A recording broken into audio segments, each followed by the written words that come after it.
In Amsterdam City, Aziz endures a boring office job with a manager that treats him horribly, makes him work extra hours, and pays him barely enough to survive. Unlike Aziz, his brother Mo doesn't work. He spends his time crashing parties and constantly calling Aziz at the office to try to get him to join him. Aziz is a nobody in the office, which is why he's shocked when his crush Tess asks him out on a date, and Aziz accepts, earning him lots of teasing from his coworkers.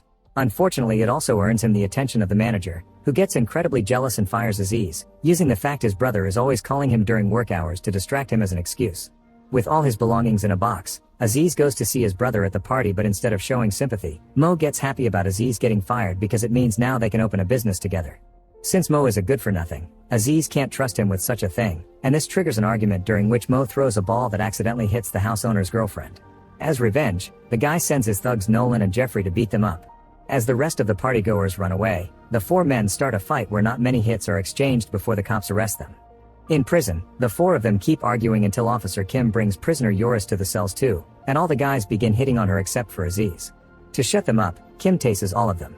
Later, when night falls, Tess keeps waiting for Aziz at the office, but obviously he doesn't show up. The manager takes the chance to make a pass at Tess, but she turns him down, leaving him frustrated. At that moment, a terrifying ball of fire appears in the sky and the manager watches in fear as this thing crashes into the building. The guys in jail feel the ground shake and an alarm ring, but they blame it on an earthquake and decide to go to sleep. The next morning, Aziz wakes up first and discovers the cell doors are open.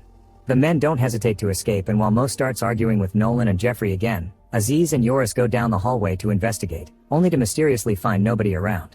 When the group goes upstairs, they recover their phones from the locker and Aziz finds he has 15 messages from Tess, saying she's stuck in the office and that there are monsters everywhere, so she needs help.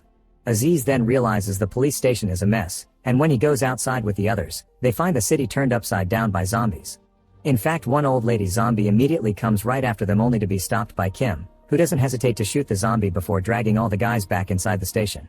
Then she turns on the TV to watch newscaster Jan explain what happened. It turns out a Russian space probe crashed in Aziz's office building, and the parts that fell all over the place spread a virus in the form of a green slime that turns people into zombies.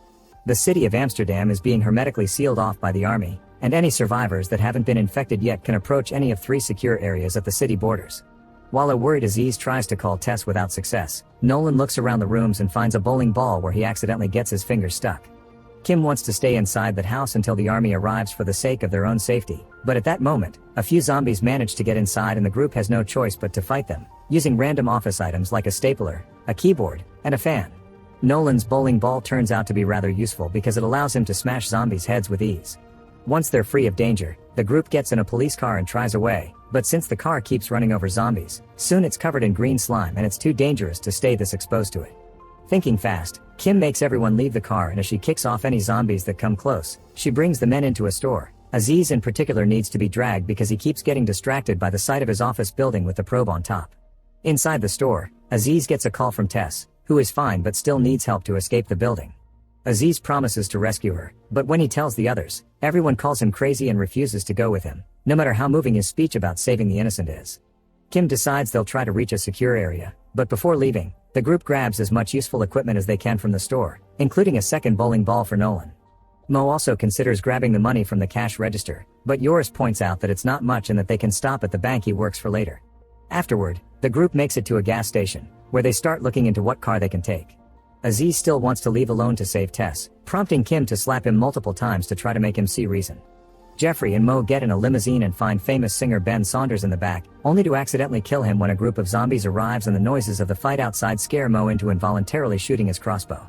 Since none of them knows how to jumpstart a car, they'll have to think of some other plan to keep going.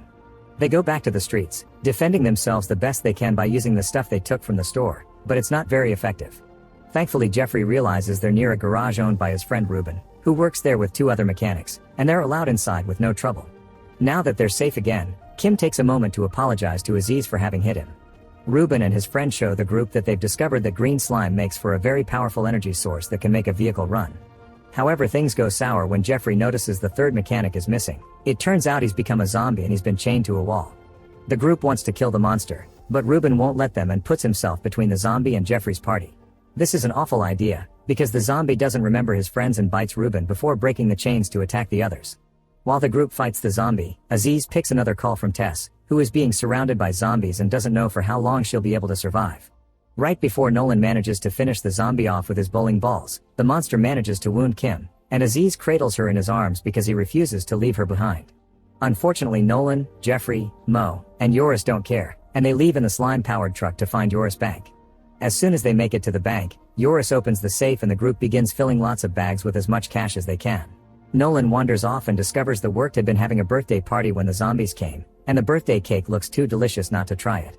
There's a dead man's head on top of it, so Nolan tries to be as sneaky as possible, but the man wakes up anyway and bites Nolan's arm. When everyone is ready to go, Yoris shows his true colors and threatens the others with his weapon to make them hand him all the money. Then he escapes right before the building gets surrounded by more zombies. Jeffrey and Mo discover Nolan has been bitten and Mo points out that the arm should go, but his idea is quickly turned down. Meanwhile, Aziz is carrying Kim on a cart from the garage and making his way to his office building.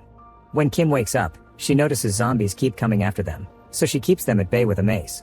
As she starts feeling better, she ditches the cart and walks next to Aziz, explaining how impressed she is by the fact he wants to save his girlfriend so badly because her ex would have never done that for her. However, when Aziz confesses he hasn't gone on his first date with Tess yet, Kim gets furious and hits him again before refusing to help anymore. At that moment, Aziz gets a call from Mo, requesting help too because they're stuck inside the bank. Tess calls as well, and now Aziz has to choose between the girl he likes and his own brother. At the bank, Nolan is starting to vomit green slime, meaning Jeffrey and Mo have no choice but to kill him off. This turns out to be harder than it looks and they have to use a variety of objects to get the job done, including a lamp, a bowling ball, and even a sink. On TV, Jan continues to update the viewers on the situation, killing any zombies that try to interrupt his program. It's been discovered the space probe attracts the zombies to the office building like a magnet, and Russia is sending a special commando to take care of it. Aziz and Kim arrive at the bank and distract the zombies by activating a car alarm, allowing them to enter the bank and rescue Jeffrey and Mo. The group runs away as fast as they can only to get stuck in a playground when the zombies surround them again, but when they're about to lose hope, they are surprised by the arrival of the Barachi brothers.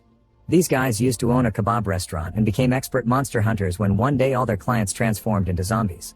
Following a video game-like sequence, the Barachis beat up most of the enemies, and leave the last group to be killed by their very own trained zombie, who they release as a reward for a job well done. Before leaving, the brothers give the group directions to reach the closest secure area. Moments later, they finally arrive at the shelter, but Aziz doesn't want to go in and asks the soldiers to come with him to rescue Tess.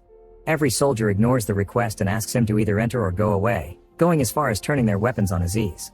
Refusing to give up, Aziz steals an army truck and is surprised to see Mo, Kim, and Jeffrey coming with him. When they make it to the office building, they arm themselves with military weapons from the back of the truck. While Jeffrey stays outside with a minigun to keep the zombies back and get revenge for Nolan, Aziz, Mo, and Kim take the elevator to reach the higher floors and find Tess. Sadly, the elevator gets stuck when they're about to make it, so the trio has to force open the door and look for Tess while avoiding any zombies already in the building. At that moment, Jeffrey runs out of ammunition and rushes inside, only to find the elevator isn't working. Now he'll have to climb the stairs, which is a long trip to make from the first floor, not to mention the added weight of the minigun. As the trio carefully sneaks around the offices, they come across a co-worker of Aziz's who is here for Tess too because she's called every single guy she's had a night of fun with. Mo gets furious at the fact they've been putting themselves in danger, but Kim tells Aziz to go ahead and find Tess anyway while she and Mo use their firearms to fight the incoming zombie horde.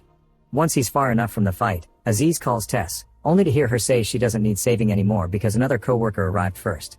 While Tess and the guy get busy on a desk, the manager arrives as a zombie and attacks them both. Moments later, Aziz finally makes it to the roof, followed shortly by Mo, who got separated from Kim during the struggle. Zombies are also reaching the roof and coming after them, so the brothers shoot at them while having an argument because Mo blames Aziz for getting them stuck there. Furious, Aziz calls Mo a loser that breaks everything he builds, but as soon as he realizes how much he's hurt his brother, he apologizes and they make up with a hug.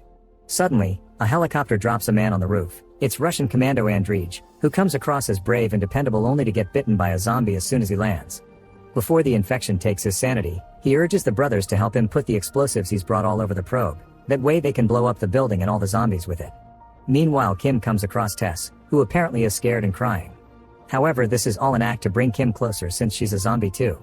While the women start to fight and Jeffrey continues to make his way upstairs very slowly, Aziz and Mo finish putting up the explosives right before Andrij turns into a zombie. The brothers fight him together to no avail, and Andrij manages to push Mo to the ground to bite him. Aziz finds a grenade the soldier dropped and hangs it on a pencil that he proceeds to stick on Andrij's head, effectively killing him when it explodes. Since Mo has been bitten, he decides to stay behind with the detonator and sends Aziz away, giving him 10 minutes before blowing up the building and telling him to go for Kim instead of Tess because she's a much better person. As he makes his way back into the building, Aziz comes across the manager, who he shoots quickly before turning around the corner and finding Kim killing Tess with a kick to the head. Afterward, Kim and Aziz begin running down the stairs, where they almost make Jeffrey cry when he hears they have to go down again after he climbed all his way up. On the roof, Mo finds himself surrounded by zombies and his gun isn't enough to stop them all. He can't die without finishing his mission, so he detonates the explosives before the 10 minutes pass. The building starts to shake as it is hit by the explosion and the trio has to hurry downstairs while dodging zombies at the same time. Fortunately, they leave the building right before it goes down, finding the Barachi brothers waiting for them in their car to offer a safe escape. Night has fallen by the time the group makes it to the secure area. Kim and Aziz want to celebrate with a kiss, but Jeffrey interrupts them and urges them to enter the secure area not to push their luck.